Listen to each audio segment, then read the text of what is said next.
But I want to bring in the Republican strategist, Amanda Makki. Amanda, good to see you. Thanks for your time this morning. So he already announced this morning that he doesn't want to do another presidential debate. Is he right? Should there be another one or not? In the interest of transparency, I always think there should be as many debates as possible. And the point that President Trump has made is that people have already started voting. The ballots have already gone out in Alabama. They're going out this week in North Carolina. So I think people have either made up their minds or they're going to do their own research. If we look at the debate from earlier this week, the issues really weren't discussed. It was more of a, argument between the two.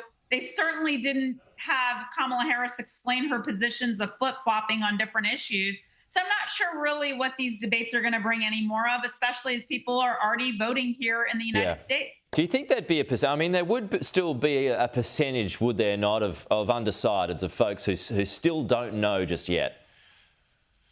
I think it's hard to say because people know who Donald Trump is. There isn't anyone in America who is undecided on Donald Trump. They may be undecided voters, but they're not undecided on where Donald Trump is. They don't know Kamala Harris. And I said earlier this week on the station that Kamala Harris is doing a job interview, in essence, when she performed in that debate.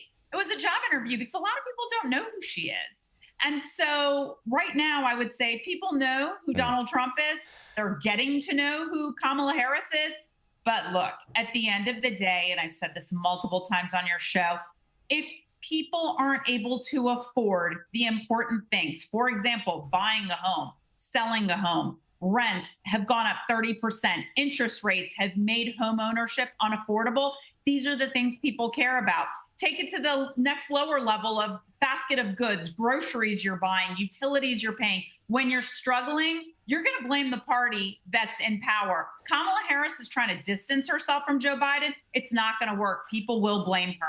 That's why this is still a very close race. Sure. No, I agree with you. Definitely. It's closer than what this poll out today, this Reuters poll suggests that there's a 5% gap between Harris and Trump, but Real Clear Politics got it much tighter than that. With that said, and the fact that she doesn't do any interviews, by being small target, do you think that's actually working for her at the moment? I think the media, the liberal media in the United States, has given her a lot of cover. If you watched that debate, you saw it was 3-on-1 against Trump. They fact-checked Donald Trump. They did not fact-check her. And in fact, if they had fact-checked her, a lot of things that she said was wrong. For example, on abortion, there are 8 states in America that allow abortion until the 9th month.